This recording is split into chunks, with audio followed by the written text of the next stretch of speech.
So it's kind of a preliminary talk where I will introduce some of the basic concepts about the disease, epidemiology, what we know in terms of general biology of the pathogen that causes sudden death. However, looking at the requests from people and the expectations of people, I think we're probably going to offer a second seminar that's going to be a little bit more cutting edge in the next semester, where we're going to talk more about what has come out of different research groups, not just at UC Berkeley, but also UC Davis and in other research centers, about how potentially we can deal with the disease from a forestry perspective and a broader long-term and ecology perspective. And as you can see in the first slide here, I've placed some of the elements that most of us are probably familiar with, that we know drive epidemics and drive diseases. And this talk is kind of the result of about 10 years of work, where rather than just analyzing each one of these elements separately and individually, I'm trying to reconstruct the disease. So we deconstructed it, and now we reconstruct it and try to kind of understand how each one of these elements really plays a role in the final result and the final impact the sudden death may have in our natural wildlands. And for those of you that are new to the topic, I put down some of the very useful links that you guys can access. And the first one is kind of the clearinghouse for all information about sudden death. It's an enormous and fantastically structured website. The second one is my UC Berkeley lab site that has a lot about what we do in terms of treatments. And then the last two links are about actually distribution of the disease, which you will see it's actually very important tools in order to manage the disease properly, and we'll touch on that at the very end of the presentation. Okay, so the disease that we refer to as sudden death, really we don't know exactly when it started, but the first reports actually come from Santa Cruz County, and they go back to about 1994, 1995, and the first reports were actually about tan-oak mortality, and as such, there were not really, not a lot of people paid a lot of attention to them. And then in the following years, reports started coming in, again from Santa Cruz County and then from Marin County, and not just about tan-oak mortality, but also about oak mortality. And then, of course, the interest increased, and much more attention was given to the topic. And as you can see in this picture, I'm going to use the little pointer. One of the main features about sudden death is that normally, although not always, but in the vast majority of cases, the entire canopy of the tree dries up in a relatively short period of time. We're talking just about a few weeks when, you know, this final symptom of sudden death actually appears. So the entire crown grows from green to this kind of bright orange, and then to a more muted type of brown, and then gray. And as I said, it doesn't take very long. And that's why the disease was called sudden death, because of this relatively sudden appearance of what we know now is the final symptom of sudden death. Well, the disease, you will see soon, is caused by an exotic organism. And even if it was reported in 1994 for the first time, normally we have what is called a lag phase with exotic diseases. So there's a phase when we don't actually know that an introduction has occurred. And based on most prediction from very different groups using different approaches, there is some kind of an agreement, again, remember that this is a guesstimate, it's not really precise science, that the most likely date of introduction of the organism that causes sudden death is probably in the late 1980s. And we thought about 1987 as a potential date because it was an El Nino year. So why are we talking about an El Nino year, about, why are we talking about this year as a possible likely date of introduction? Well, because the organism that causes sudden death is a Phytophthora. It's a Phytophthora species that until the year 2000 was not known. to mankind. And it was isolated on the coast of California, both on tan oak and oaks that were showing typical symptoms. And in a short period of time, experimentation and inoculation tests showed without any doubt that this was the causal agent of what we refer to as sudden node death. Phytophthora are a group of organisms that look like fungi, but they're not fungi. They actually are water-based organisms, and other Phytophthora species that many plant pathologists are familiar with are very well known to be water-associated and soil-associated organisms. So they're waterborne and soil-borne organisms. And the reason for that is because they mostly require water to actually complete their life cycle, and particularly they require water in order to be effective in infecting a plant host. So not just high relative humidity, which is the rule for most fungi, but actually a film of water on the plant surface is absolutely necessary for infection to occur. Well, I'm showing here two different images in the same slide of two different life stages of the organism.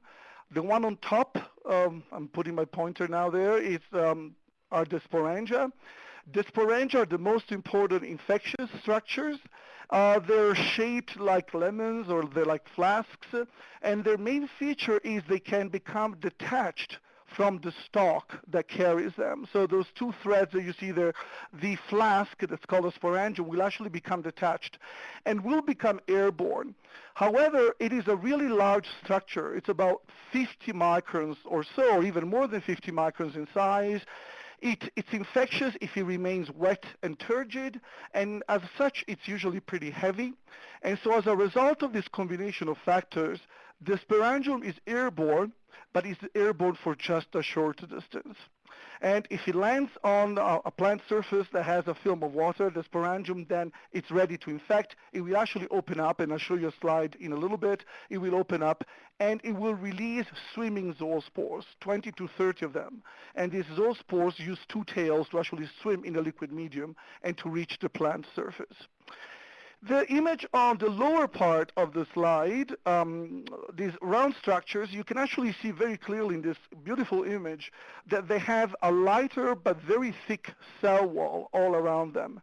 And that's kind of a shield that protects the organism from conditions that are not favorable. And what are these conditions? Well, normally very high temperatures, over 40 degrees, very low temperatures, below freezing. Basically, it allows the organism to survive even if conditions are not favorable. Favorable conditions normally are temperatures between 60 and 75 degrees Fahrenheit or with abundant rainfall. So when we don't have those conditions, these structures actually allow the organism to survive. And as a result of the presence of these structures, basically once Phytophthora ramorum arrives in a location, it's almost impossible to really fully eradicate it because it has a way to actually survive even if conditions are very, very unfavorable for its presence. However, we're starting to understand now that maybe presence of chlamydospores doesn't really explain why we have these outbreaks that cause this large mortality of oaks and tan oaks. So it seems actually that mostly sporangia are responsible for causing these outbreaks, and so understanding the epidemiology of the disease really means understanding where the organism keeps forming sporangia or keeps remaining in an active stage that allows for the formation of sporangia in a quick period of time. So this is kind of the key that's emerging recently in terms of being able to understand the epidemiology of the disease. How did they arrive in California? We know from a variety of sources and different approaches that the organism is not native to the state. The high levels of mortality are not typical of an organism that's native. The distribution of the organism centered around the San Francisco Bay Area doesn't match any distribution of a native organism. And genetically speaking, populations of the same pathogen that causes sudden death in ornamental nurseries are much more diverse than populations present in wildlands. So we have a classical bottleneck effect with a type of trade, the trade of ornamental plants, that most likely brought in the organism in the United States, and in particular on the north and west coast of the continent. And then from these ornamental plants, the organism escaped and started infecting wildlands. There are several ornamental plants that can carry the disease. Here I'm showing you one of the most common ones, rhododendrons. We think rhododendrons are the most likely vectors that brought in the pathogen for a variety of reasons. The most important one is that for a long period of time, many rhododendron varieties do not display any symptoms. So it is extremely likely that these plants may have been moved around in the 80s without anybody having any knowledge that these were infected. The second point, as you can see in the picture over here, and I won't even use the pointer, you can see the variety of symptoms. The symptoms that I display in this slide are extremely generic. So we're talking about very generic, not very specific symptoms that could have been confused with a variety of symptoms caused by many other well-known pathogens. And so there was no ability to actually understand that we were dealing with symptoms caused by a novel organism with some unsuspected ability to cause a lot of disease. Well, when more research started being performed on distribution of the disease, actually to our dismay, or to the dismay of those involved, we realized that the disease and the organism that causes the disease were not just limited to Santa Cruz, Marin, and maybe Sonoma County. I'm showing you here a map of California centered around the Bay Area. But actually, it was found out from the beginning of research on sudden death that the distribution was extremely broad. And it went all the way north to southern Humboldt County to the Big Sur region in Monterey County, several hundred miles. And one of the issues that we faced at the very beginning, that all researchers faced, was trying to understand how did it get to have such a broad distribution, maybe in what we thought was a relatively short time in California. And several papers have shown that the reason for that distribution is not the ability of the organism to spread very long distance by itself, naturally, but actually the distribution is the result of multiple introduction that were happening more or less at the same time. And what I did for you here, I've actually put red dots where research has been able to pinpoint strains were introduced independently, most likely from infected ornamental plants. So as you can see, the distribution of the disease, and I'll show you another slide next to this one, is explained not by the very rapid spread of the disease from a single or two introduction points, but it's actually explained by multiple introductions that occur maybe in 5 or 10 years maximum, starting from 1987, all across the California coast, and then from where those pink dots are placed, natural spread of the disease occurred. And interestingly enough, something that we're also learning recently, the spread of the organism doesn't follow the same rate everywhere, but it's very, very closely modulated and affected by ecological parameters. And we'll slightly touch on those. So the rate is really different depending on overall climate, on plant distribution, and on pattern of distribution of hosts. Of course, because we're dealing with an exotic organism, there is very little resistance in native flora, high susceptibility, and because of this high susceptibility, we actually see this very large amount of mortality. Okay, so this is actually a map that shows the kind of the current distribution of the disease in California by county. So every single county that you see shaded here is a county where the disease has been reported.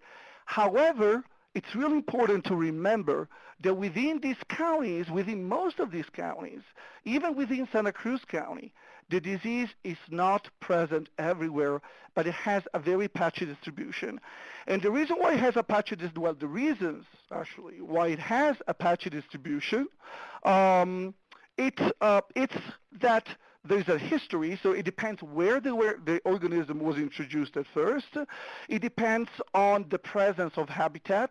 This organism likes what we defined as a close canopy forest, where we have tan oaks and where we have oaks with California bay laurel. And then it also depends on the different climate patterns. On the coast of California, we have an area that we could define as a fog belt area, where conditions are always relatively mild.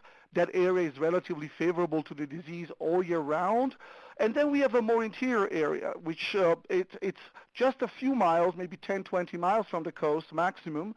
That area actually alternates hotter spells, and in those hotter spells, the conditions become less favorable to the disease. So as a result of this alternation of mild and hot and sometimes cold spells, the spread rate of the organism is actually hampered, and it's somewhat slower. So it follows cycles that it doesn't really follow on the coast. One point that I'd like to make about this slide, do you see the different hatching or the different shading of the different counties? Well, those correspond to 4 closely related groups of genotypes. So all of the infestation in California really comes from the release of a single genotype. But for some reason, that genotype didn't really make it throughout California, but other genotypes were generated. We don't know whether because of selection or simply randomly, because of random evolution, but these other genotypes actually occupy a much more significant area than the very first genotype, which is the genotype number 1. So if you actually try to look at where genotype number 1 is, you will see that mostly it's present in Napa County and in Santa Cruz County. All of the other counties actually have genotypes that are very closely related to this one, but they're not the original one that was introduced. So when we think of California, we shouldn't think of California as a monolithic infested area. Actually, there are significant differences in the pathogen in different counties, and these differences may explain also some of the different effects that we have been seeing. Okay, so to summarize a little bit, the current status of the distribution of the disease, we had multiple introduction, at least 6 or 7, and that's a minimum estimate, in different counties. And then from these introduction points, we had natural spread, and natural spread is more significant every time we have a particularly rainy year. And in California, as most of you know, we have an alternation of relatively dry or average years, and then we have this above average years, like El Nino, for instance. So these are years that are extremely favorable to the disease because of the presence of water, because of the abundant rainfall. And these are also the years when we have witnessed a significant change in range of the organism. How far does it normally go? Well, we think that actually by itself, it only spreads a few miles. So normally it stays put during the dry years, but then when we have a particularly rainy year, we see an increase in distribution in the range of 1 to 5 miles. It really likes close canopy forest. It likes 2 types of forest. One is the redwood tan oak forest, and in that particular habitat, the spread of the disease is driven both by the presence of tan oak and by California bay laurel. In the other type of forest that he likes, it's the so-called evergreen coastal forest of California, where we have California coast live oak or shreve oak, we have California bay laurel, and we have a certain amount of Douglas fir. Because of what I said, because of the fact that it was introduced in discrete points, and because of the fact that he likes the close canopy forest, the distribution is extremely patchy within the 14 counties that it occupies. And in particular, there are 3 counties, San Francisco, Solano, and Lake County, where the presence of the disease is extremely marginal. So the disease is called sudden no death, but big surprise came from understanding that in California, in both types of forests, the disease is actually driven by a different host, and this host is California bay laurel. And I'm showing you here symptoms that the disease causes on California bay laurel. So basically, the organism jumped from rhododendrons. Remember those blotchy and spotted rhododendron leaves that I showed you earlier on? Most likely jumped on California bay laurel leaves. California bay laurel doesn't even know that it's been infected. Most of the infection results in these lesions on the tips of leaves. That's where water accumulates. And you see the brown tips and the little spots throughout the leaf. Those are discrete infections by the sudden or death pathogen. And from these infections, those flasks that I showed you earlier on will be produced, and from these leaves, the flasks will be dispersed in the environment. Normally, most of them will only reach a few yards, 10, 20, 30 yards, and if oaks are present within that range, and if it's a particularly wet year, then oaks can also be infected. So as I wrote up there, mostly only oaks that are within 10 to 30 yards from California bay laurels are at a very high risk of becoming infected. So obviously this changes a little bit our understanding of the epidemiology of the disease, because we have two hosts that are extremely susceptible, and these are oaks and tan oaks. And then we have a host that's not really susceptible in terms of health because it doesn't suffer once it's infected, but it's actually the most infectious host in California. So to simplify a little bit the epidemiology of the disease, I constructed this slide. Remember, you absolutely need water for infection to occur. And I'm putting the pointer now here there. You can actually see those little blips you see the tip of the flask as dissolved. And those little blips that you see coming out, you can actually see them squeezing out of the neck of the flask. Those are the swimming zoospores. So they use two tails, and the tails gyrate, and they will propel those little spores all the way to the plant surface. So as long as there's a little bit of free water, and this free water needs to be rainwater, we have a yearly infection that repeats itself every 48 to 64 hours on bay laurel. So infection on bay laurel will change depending on how much rainfall there is. However, when we have above average rainfall, especially in the spring months, we have the so-called wave years. And in a wave year, infection will also go from bay laurels to California coast live oak. The main symptom, early symptom on California coast live oak and on other related oaks that can be infected is bleeding through the bark. You can see it here. You see the wet spots here. This bleeding is very viscous in general. There is no mechanical wound. And it's the indication that infection of the cambium is actually going under the bark. And here I'm moving the pointer. You can't see maybe too well, but basically in the area corresponding to the bleeding, there is a dark brown halo. Moving now the pointer to show you that. That is that cambium. So basically the organism penetrates the bark without the need of any wound and starts eating away at the cambium, and it really prefers to move across the circumference of the tree. And as a result of this movement across the circumference, the tree gets girdled. And as a result of being girdled and some of the vessels being occluded, then the tree basically meets its demise. So the tree dies. However, it will remain in a state of in between life and death, meaning the tree cannot grow, the tree really is dead, but there are so many resources in these trees that the tree will remain green, will produce flowers, will grow a little bit until the tree has resources within itself. Then all of a sudden the resources end, and this happens between 1 and 4 years from infection, and then all of a sudden the tree will dry out. This is why it's called sudden oak death, but it can take up to 4 years for the sudden drying of the canopy to show up. As you can see, I put another thing here. I put soil, and I could also put water. These structures that are infectious are very abundant on the leaves. They also fall in the soil, they fall in the water.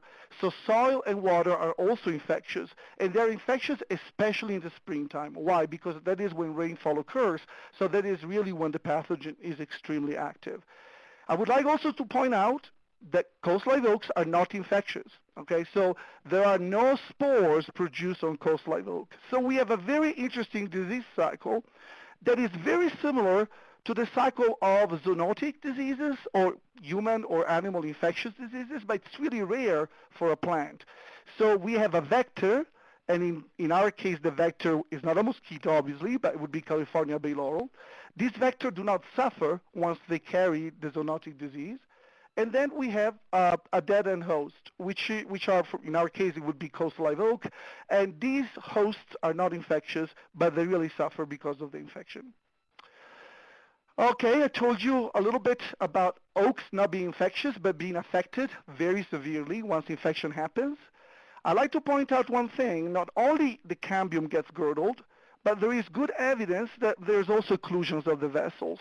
And I put the pointer there to show you that the organism really does go into the xylem, into the wood, and there is proven decrease in ability to evaporate, of basically transport water in the vessels. So there is physiological impact on the oak tree and on the tan oak that is besides the girdling of the cambium. Not all oak species are infected, but really the three top oak species there, they're all very closely related. They are the ones that suffer the most. They are the ones that are infected. They all belong to the red group of oaks in California. They're not all evergreen. Black oak is actually a deciduous oak, so it's more of an evolutionary susceptibility rather than an ecological one.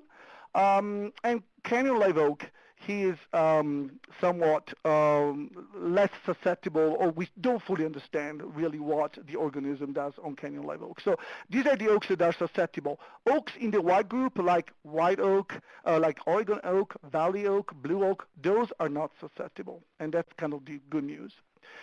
The most susceptible of them all is tan oak. Tan oaks basically have the same symptoms. Here you can see beautifully, this is a lesion that was created by inoculating the pathogen on a tan oak. This lesion developed in just a couple of months, so you can see the size of it. Tan oaks are extremely susceptible. They can be infected throughout the trunk, while coastal live oaks normally are infected in the lower part of the trunk where water accumulates, because we think longer times are required for infection of oaks, so water needs to stay on the bark for a longer period of time. That's not the case for tan oak.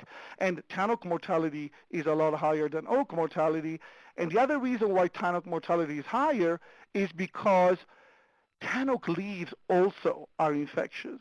And actually, I'm showing here what the infection on tan oak leaves looks like, very different from what you've seen on bay laurel. On bay laurel, most of the infection is on the tips or on the edges where water accumulates. On tan oak leaves, most of the infection follows the mid-vein and follows the petiole. And exactly here, this is where you're going to have sporulation. So basically, tan oak acts both like a bay and an oak, but because leaves are so close to the trunk, it's really susceptible to becoming infected multiple times. And then we have the secondary organisms. So the secondary organisms come in, they cause mortality. We don't have time to go into the details, but once the secondary organisms are visible, those are really very good cues that the tree is dead. A very common one is hypoxylon. Now it's called Annulohypoxylum thorsianum. They look like charcoal balls. If you see two or more patches of these on the main stem, it means that the tree is dead. These secondary organisms basically only develop in trees that are extremely compromised. And the other good sign are beetles attacks. And the true bark beetles and ambrosia beetles, they're relatively small. They make small entry holes, but these are visible, however, not if you don't pay attention. However, in the process of digging, they produce a lot of sawdust that comes out, and accumulation of sawdust is a wonderful indication that the tree is really compromised. Once a tree becomes susceptible to these beetle attacks, there's no way of bringing it back. So actually, these beetle attacks are a good indication that let us know that the tree is in serious trouble, even if the tree looks green. Because remember, the sudden drying of the canopy can occur 4 years after the tree is actually dead. These are average numbers that I'm putting here. So on average, where the disease is present, we already are at 70% mortality in the Big Sur area, which I use an example for tan oak, 40% for oak. But we have several sites where tan oak mortality, and I'm talking about adult trees, is up to 100.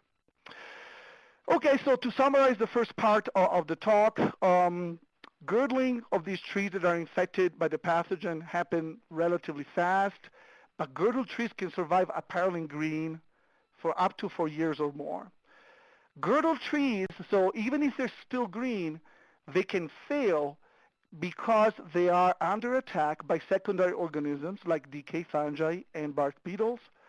And as a result of this understanding, even if insecticides could prolong the life of the treated trees, why? Because eventually they're going to die relatively fast. And actually, we want to keep the beetle attacks as a good indicator that those green trees are hazardous because they fall often in the same way the dry trees fall. And if I wanted to show you here, infection by the sudden death pathogen really happens in correspondence with rainfall.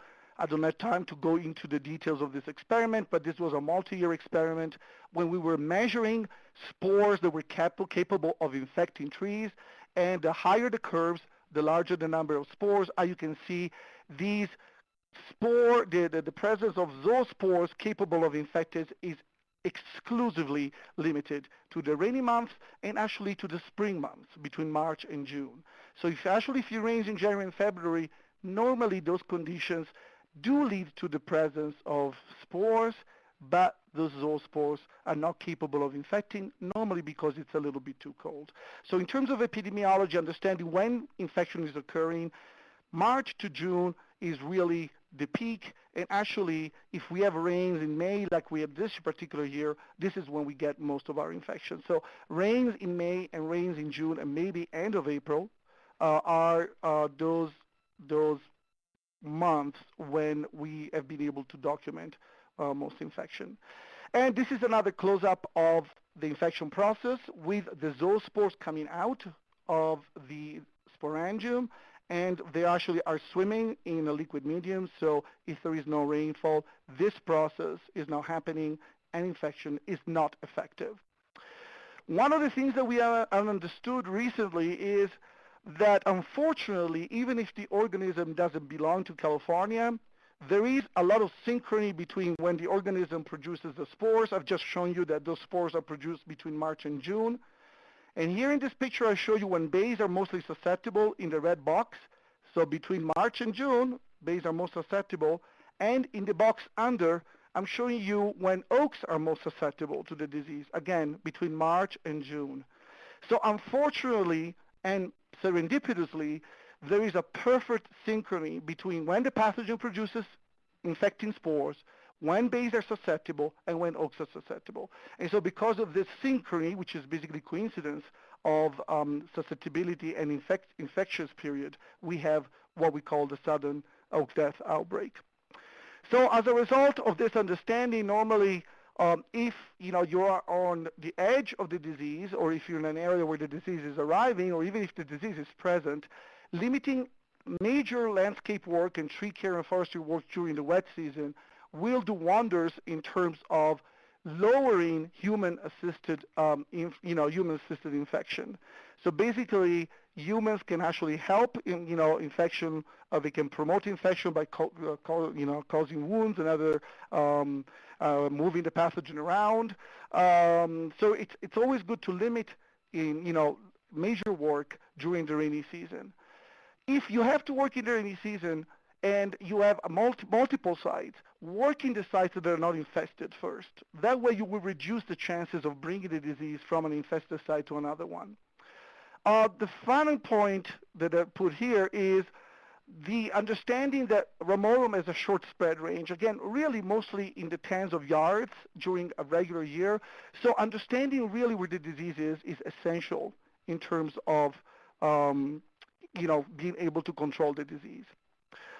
How can we predict how bad the disease will be? Well, the two most important factors obviously are the presence of bay laurels and tan oaks. So the more bay laurels and the more tan oaks we have, the more infection level we're going to have, because those are the infectious vectors. The more diverse is the site, so if we have a floristically complex vegetation with different tree species, actually that will slow down the disease because even if sudden death is known to infect almost every host on the coast of California, most hosts are not really that infectious, so they don't really play a role in the epidemiology of the disease. So really, if we have a it's better to have high diversity because it's been shown that the disease progresses slower. And for instance, if we have a lot of madrones are negatively correlated with disease incidence, and not because madrones are not susceptible, they are very susceptible, but actually madrones tend to grow in drier areas, and so those are areas that ecologically are less favorable to the disease. Remember, the disease is a disease of the closed canopy, so if you have forest patches under 50 meters, those are not very favorable to the disease. The disease likes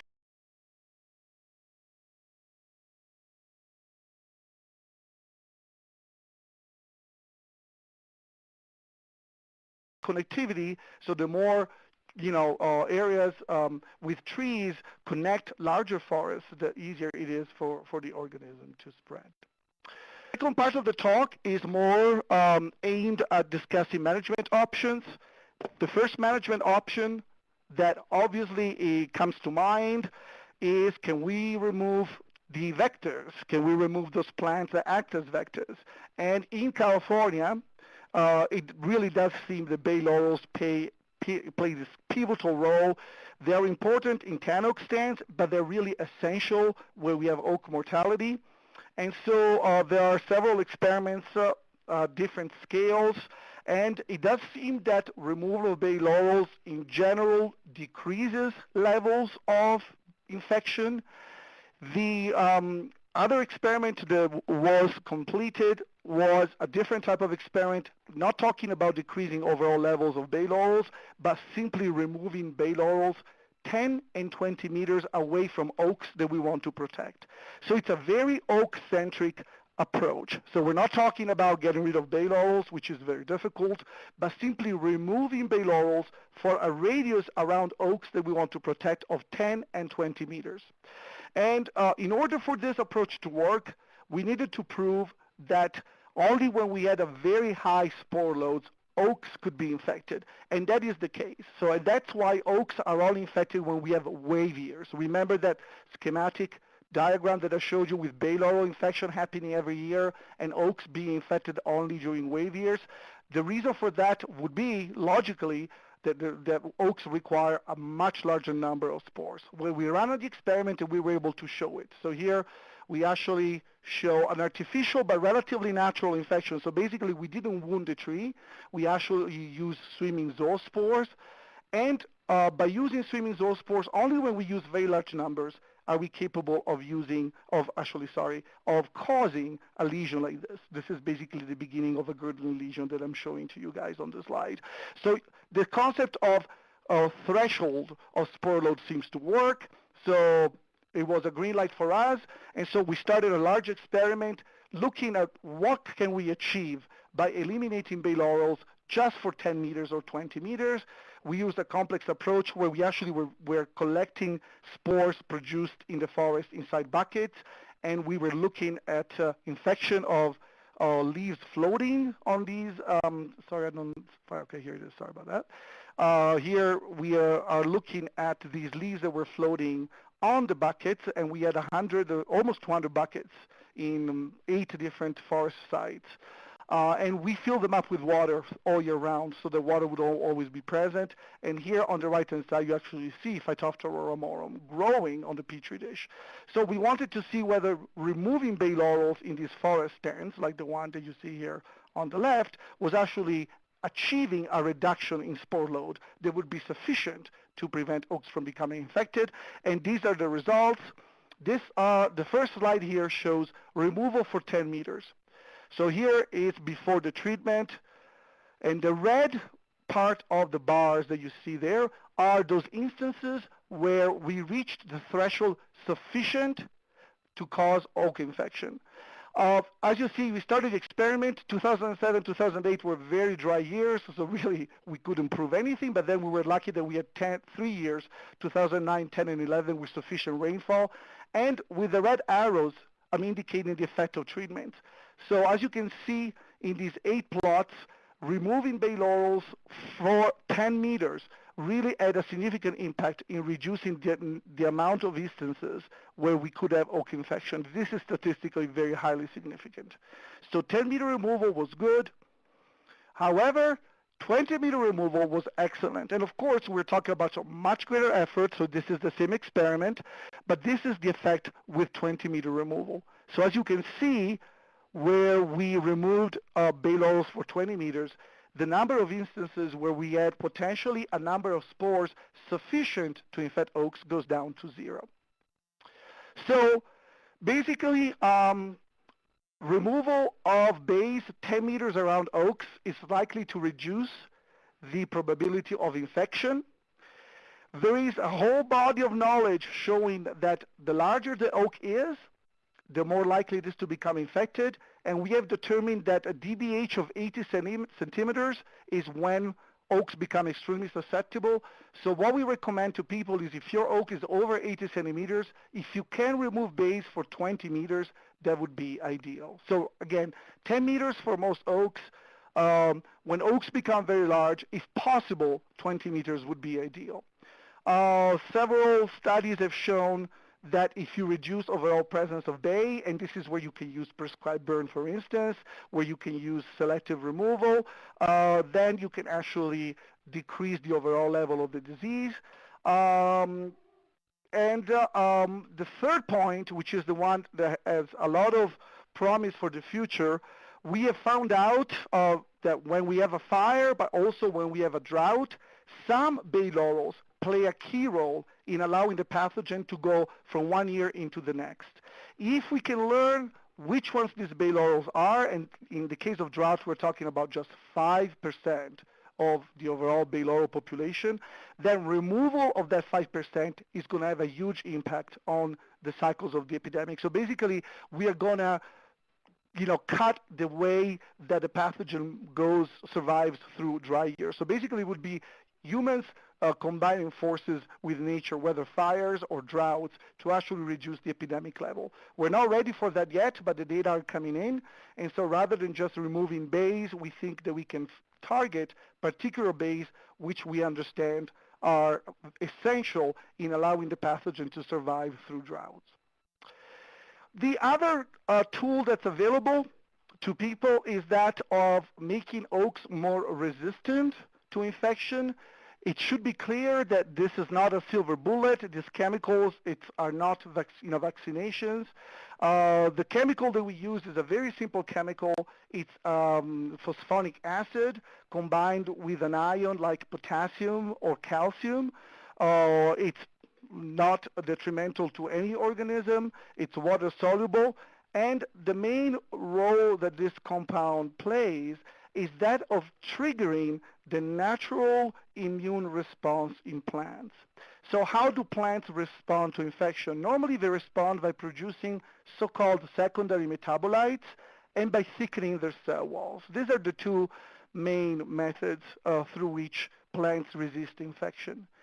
Secondary metabolites normally are not produced because they would be of great disadvantage. So trees would not be competitive in absence of disease. So normally evolution leads to plants recognizing they're being infected, and upon recognition, they produce secondary metabolites that basically stop the infection process. However, in the case of sudden death, our native flora in California does not know how to recognize pathogen infection, hence it doesn't produce the secondary metabolites. When we provide this chemical to trees after a certain point start producing the secondary metabolites anyhow, and because of this production of secondary metabolites, they actually start becoming more resistant. There's two products now that can be used.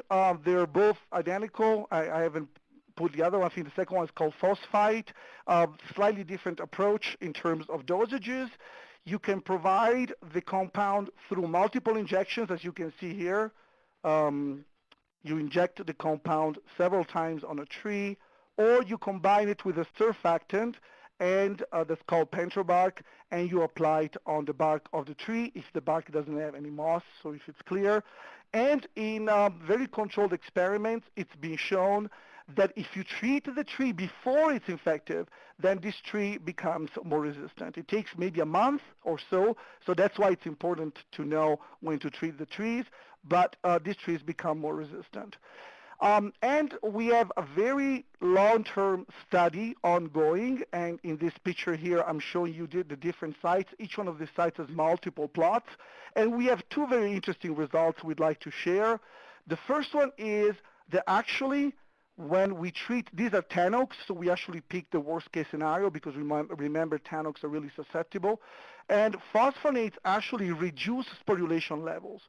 So what I'm showing here is sporulation in plots that are not treated and sporulation levels in plots that are treated.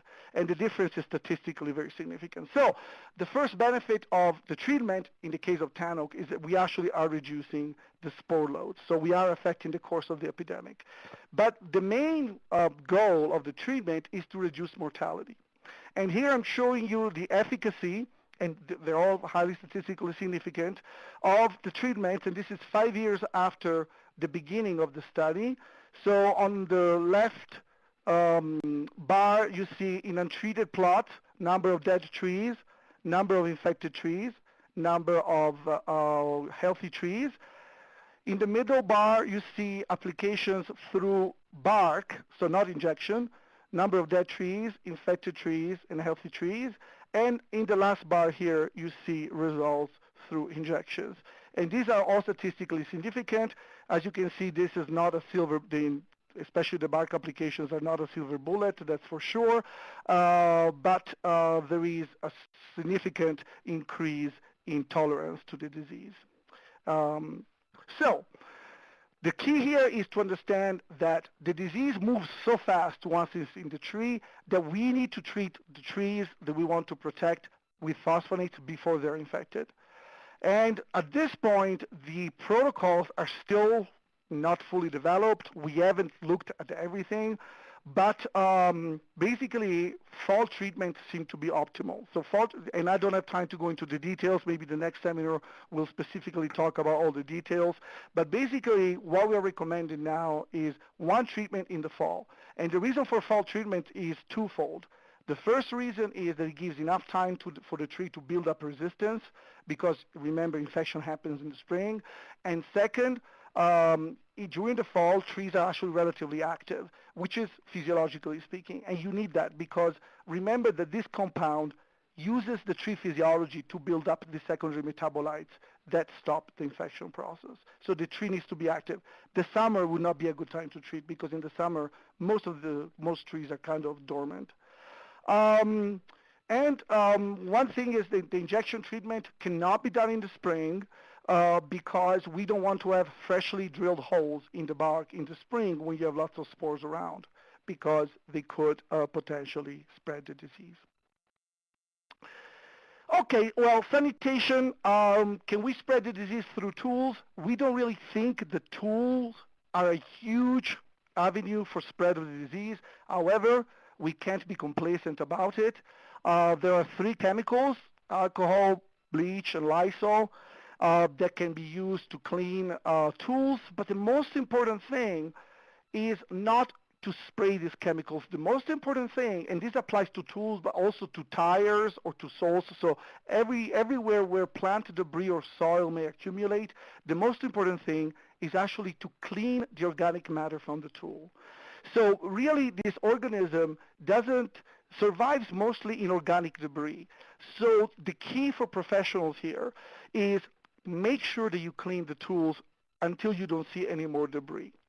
So, and then also spray, especially if the tool is complicated and has a lot of mechanisms so you can't fully see it, the spray can help. And the results can be shown here. Again, we don't have time to go into too much of the details, but look, here on the first bar shows how infectious the disease is, almost 100% of the times, so it's a very infectious disease. And tools that are untreated, and this is not realistic, so we really favored the pathogen here. We did everything in favor of the pathogen. In these very unrealistic conditions, we could transmit the disease 50% of the times. However, if we clean the tool, even without using any chemicals, as you can see, infection levels go down dramatically. And they go down even better if you use chemicals after that. So again, remember that this infection level is totally artificial, so it's not what we see in nature. We were just trying to help out the disease as much as possible. So cleaning up the debris is essential. Remember that really it's the leaves of plants, the leaves of rhododendrons, the leaves of tan oaks, the leaves of bays that are infectious. So green waste is really much more infectious than wood, and it's more infectious than soil. And conceptually, the best, if you have plants that are infectious and you want to get rid of that source of infection, drying the material out is your best option, which means cut it, drop it on the soil, don't pile it up, don't tarp it, leave it in the sun as much as possible. So without going into too many details, the quicker you can dry the material, the faster the organism will die. And as I said earlier on, the cleaner the tools look, the better it is, because we know that actually there is less chance of the organism being transferred. Is there resistance in our plants? Well, not much. The vast majority of plants are infectious. We only have good data on tan oak, and the reason for picking tan oak as the first case study is because it's so at risk due to sudden death. And we have a complete study where we have analyzed 18,000 seedlings coming from over 300 mother trees. So these are seedlings that share the same mother, the same 300 mothers. And all the seedlings that come from the same mother, they're generated from acorns, they all are half sibs. And as you can see here, we actually have assays that allow us to determine whether the seedling is resistant or susceptible. And then we plant these seedlings out in the wild, and we check to see whether their survival is greater if we call them resistant. Okay? So they're out in the wild. And the good news is that using seedlings, and remember that we only worked with seedlings because it takes time for plants to grow. So when we have a time machine, or maybe in 20, 30 years, we'll be able to assess adult resistance. But for seedling resistance, actually, survival rates using seedlings that we define as more tolerant to the disease actually are higher than survival rates without using any knowledge. So this is kind of promising that at least there is something there affecting how the disease spreads. And of course, we're not just talking about pure resistance, but also on how bad the epidemic is. So in the case of tan oaks, in the case of bays, maybe using more resistant bays will actually allow us to lower the level of the epidemic because not as many trees will become infected. Okay, the last part of the talk, it will take only 1 or 2 minutes, and again, in the next seminar we'll go more into detail, is to use the tools that are available on the web to really precisely understand where the disease is. And there are 2 great tools on the web in very easy format. It's a Google Earth format that show distribution of the disease. One is the so-called SOD map, which you can find at www.sodmap.org, and the other one are the SODblitz maps, which you can find at www.sodblitz.org. And this is what the maps look like. And basically, the maps have icons that indicate trees that were sampled. If the tree is healthy, it's green. If it has the disease, it's red. And you can look at these maps. In the case of the SOD map, probably SOD map is the most complete forest disease distribution ever generated for a forest disease. So it's a really fantastic tool. And the data comes from all researchers working on sudden death, the government, and volunteers. But every single data point is lab confirmed. So you know for sure whether it's really negative or really positive. And you can actually, looking at the results, you can determine whether you're in high risk, medium risk, or low risk. And you're in high risk only if you are within 1 kilometer from any known infected trees. And in fact, treatments, we recommend treatments only if you are within 300 meters. So 300 meters is really the zone of very high risk. 1 kilometer, if you're past 1 kilometer, the risk is very low. If you're past 2.5 kilometers, really the risk is super low. So we're trying to focus people on treating only if they're within 300 meters from known infested sites. So these tools are very, very, very good. Okay, this completes the presentation. I wanted to acknowledge the people, the funding sources, the National Science Foundation, the USDA Forest Service, and the Gordon and Betty Moore Foundation have been instrumental for all of the research that I presented, and I am going to answer all the other questions. Probably stay, well, I will stay here until 12:15 if there are questions. Thanks, Matteo. That was really great, very comprehensive. I'm going to go ahead and bring up our conclusion slide, and then you can hit those questions. I wanted to make sure everyone could see the web links. There's the UC Forest Research and Outreach website where you can find this webinar, the current research at UC Berkeley webinar homepage where I'll be posting the recordings, and then a link to the UC Berkeley Forest Pathology Lab. And I'll also put a link in there to the online evaluation survey to ask for feedback about this webinar. I've listed the upcoming webinars and the link to register for those as well. And then let's go ahead and bring up all the questions. Thanks for saying you'll go a little bit late. Everyone else, if you need to leave, feel free to. And if there are some of these questions we don't get to by 15 minutes after the hour, then we can try and follow up in writing with the email after the webinar. So I think you got through about question number 5. 5, yeah. Okay, so, and this is actually very appropriate because it's switching to, so the issue of the question number 6, can everybody see the questions, Susie, or do I have to say them out loud? No, I think they can see them. Okay, so question number 6 here, there is no doubt that soil is infectious, and this is being shown by a couple of researchers or more by really collecting soil from tires and from shoes and being able to grow the pathogen out of the soil. However, these are, relatively artificial ways, like, when I was discussing earlier on how we tested for tools, we were really, using an artificial system just to give the complete benefit of the doubt, complete advantage to the tool. And it was really realistic. We don't really have tons of evidence that soil-mediated infestations have occurred, but we can't exclude them because we know the pathogen is alive in the soil. So normally, I think what we've been thinking is that this risk is particularly high in the springtime because the soil has been infested recently, the spores are very active, and so really during the springtime, so during the rainy season, really a lot of care should be placed in making sure that we're not moving soil around.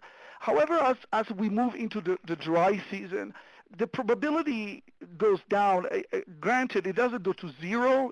With probability, it's almost never an issue of all or nothing. But it goes down enough that I think at some point, realistically, that soil does not necessarily represent a threat. We have good data that shows that within an infested site, so within a forest, soil doesn't really play a role. So really, the inoculum on leaves is so much more abundant that that's what's causing the spread within the forest. But the issue of bringing it from that forest to another site, that's obviously what we're focusing on now. So it's kind of an artificially human-induced, spread of the disease. So in that case, again, I would say removing the soil during the rainy season would be good because we know it can potentially be infective. One of the precautions that you can take is really that of using a pair when you are, the infestation areas are relatively large in California. Use one pair of shoes when you're in an area that's infested, especially if you are working for, fishing game or you're doing research. That's what we recommend. Have one pair of shoes for sod-infested areas. When you get to your car, clean those shoes, but also change shoes. And if you work in another area, let's say the Sierra Nevada, for instance, don't use the same shoes. That would be, a good precaution.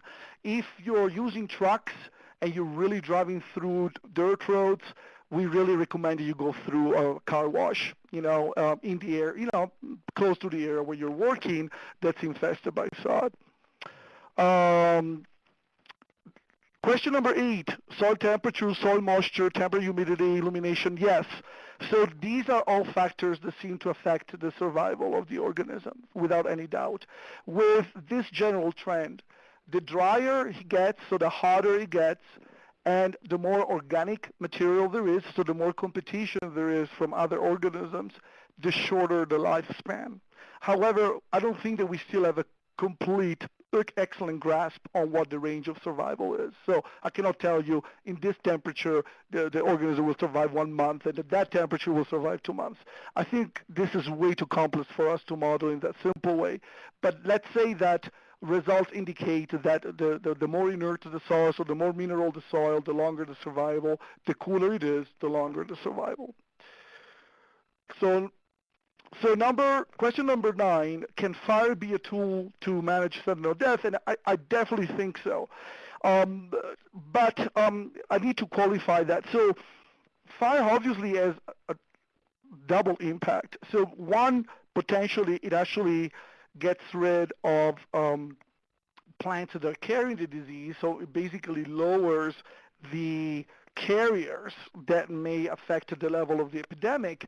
But on the other hand, and maybe more importantly, it affects the floristic composition of the site. And so it happens that bay laurels are really more susceptible to fire than other species. And so potentially keeping down bay laurels using prescribed burns could be a good way to bring us towards forests that are less conducive to spread of the organism. So I think that in this, in this optic, yes, fire is a good tool. Does fire eliminate the risk? No, it doesn't.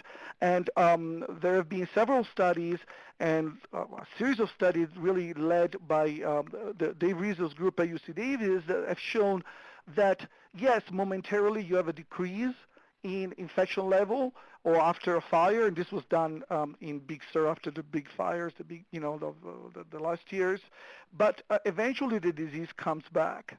And we know of areas that were affected by fires 20 or 30 years ago that now are really very severely affected by the disease. So really fire doesn't cleanse the environment, but a continued use of fire would actually be interesting.